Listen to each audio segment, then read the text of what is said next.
Picture this. You're in your favorite coffee shop, sipping a comforting cup of your preferred brew, and I'm sitting across from you. Imagine it's late and the world outside is quiet. It's the perfect time to have one of those deep, reflective conversations about something we all think about, but rarely talk about openly: our money mindset. Now, let me start with a story. It's about a friend of mine.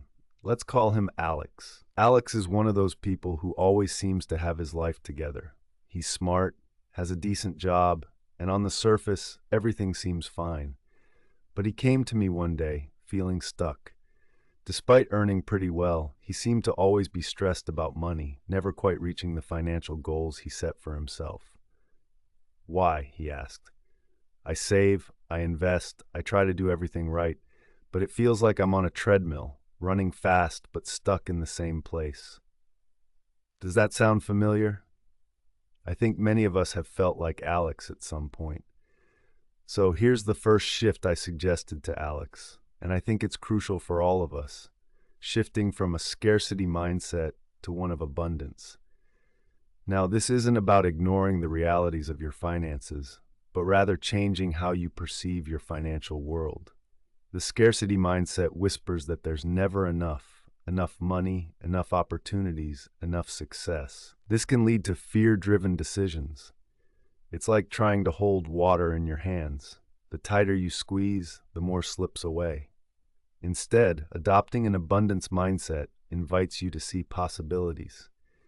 It's about focusing on what you can create rather than what you lack. Think of it like tending to a garden. You plant seeds, and with patience and care, they grow. The abundance mindset encourages you to plant those seeds, to invest in learning, to build new skills, to find opportunities where others see obstacles.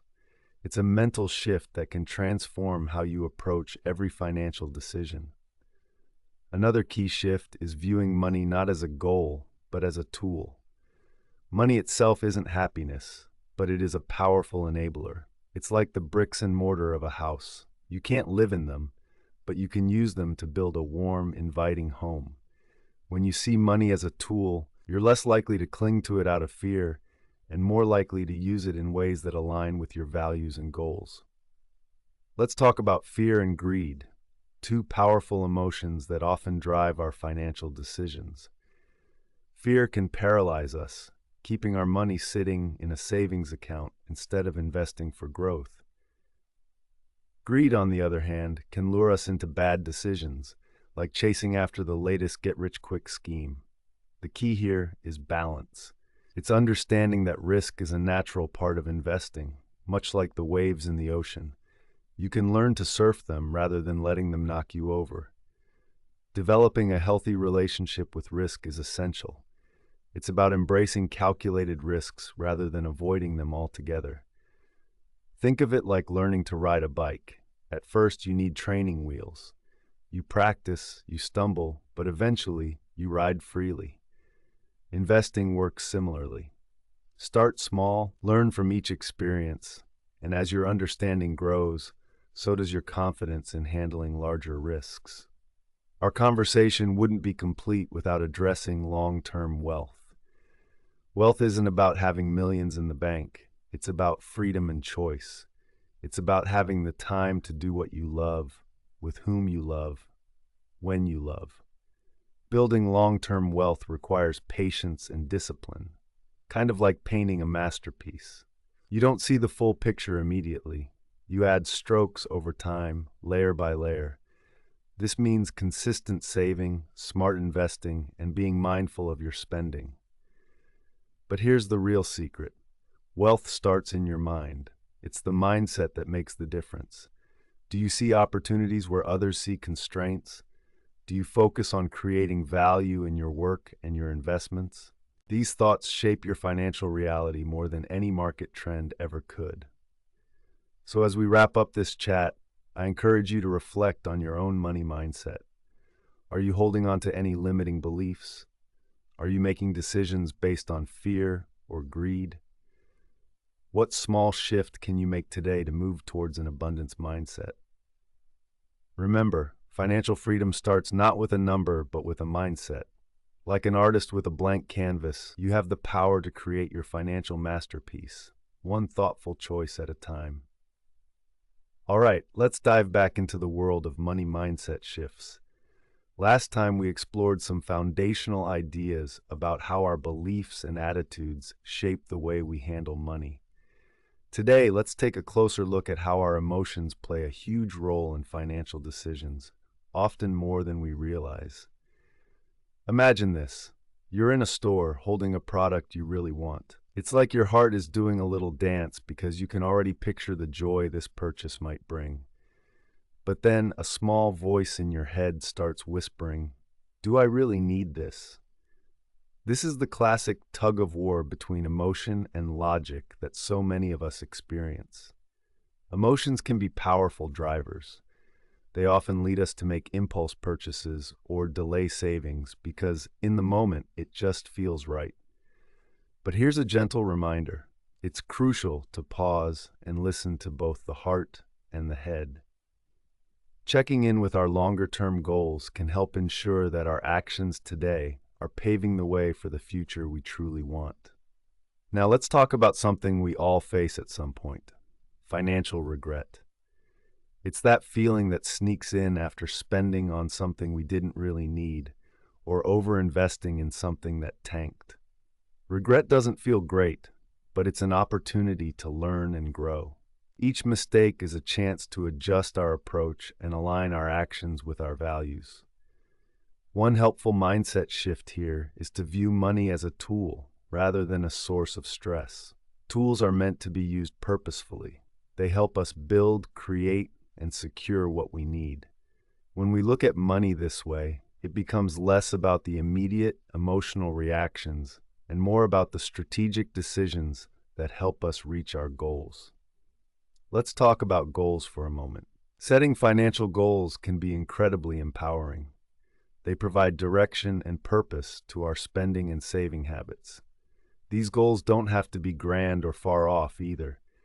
They can be as simple as saving a small amount each month for a special trip or working towards paying off a specific debt. The key is to make them clear and achievable, which helps in reducing that overwhelming feeling of "I have so much to do." Now, a shift in mindset also means being open to educating ourselves about money. The world of finance is often filled with jargon and complex ideas, but you don't need to know all the technical terms to make smart decisions.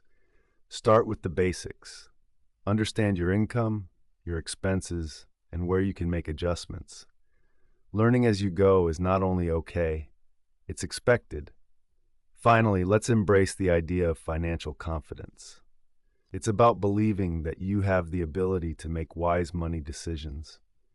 Confidence grows from small successes, like sticking to a budget or choosing not to make that impulse purchase.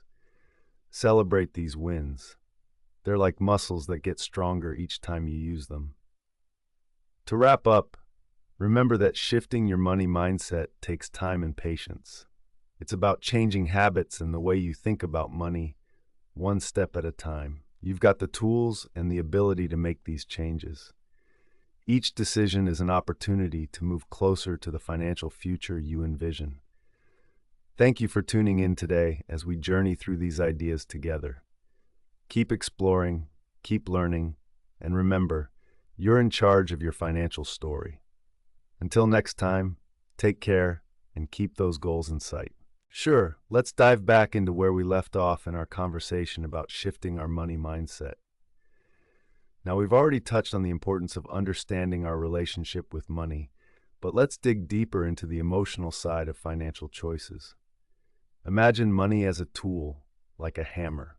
By itself, it doesn't have power. It's all about how we choose to use it. Some use it to build things up, while others might inadvertently use it to tear things down. Let's talk about a common emotion tied to money: fear. This fear often comes from not knowing what the future holds, worrying about not having enough, or sometimes from past experiences where money brought stress. But here's the key: acknowledging that fear is the first step to overcoming it. Think of fear as a signal telling us there's something we need to pay attention to. For instance, if you're constantly worried about running out of money, it might mean you need a clearer budget, basically a plan for your money. Or perhaps it's time to start an emergency fund. That's just a small pot of money set aside for unexpected expenses, like a car repair or a sudden medical bill. Knowing you have a safety net can transform your fear into confidence. Next, let's talk about decision making. Many of us tend to follow habits or patterns without questioning them. We might spend impulsively, justifying it as a reward after a hard week. While there's nothing wrong with treating ourselves, doing it unconsciously can lead to regret. The goal here is to become more intentional with our spending. Ask yourself, is this purchase bringing me closer to my goals, or is it just a temporary fix for how I feel right now? Equipped with this awareness, you begin to make choices that align with your long-term goals rather than short-term wants. And speaking of goals, another powerful mindset shift is moving from thinking about what you can't do with your money to envisioning what you can achieve with it. Perhaps you're dreaming of a vacation without the stress of debt afterwards, or saving up for a home of your own. When you focus on what you can do, you open yourself up to possibilities. You start to see those daily coffee shop visits as potential savings towards a bigger dream. It's all about shifting from a scarcity mindset, worrying there's never enough, to one of abundance, recognizing the opportunities within your reach. Before we wrap up, let's touch on gratitude. Yes, gratitude. It might sound unrelated to finance, but stay with me. When we start noticing what we have instead of fixating on what we lack, we cultivate a sense of contentment. This doesn't mean we become complacent.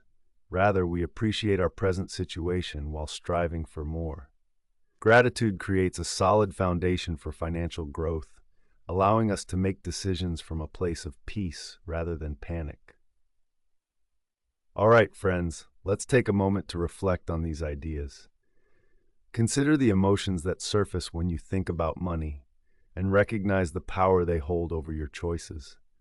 Remember, money is a tool, and with the right mindset, we can use it to craft a life that truly reflects our values and aspirations. Next time, we'll dive into practical steps to start building the habits that support these new mindsets.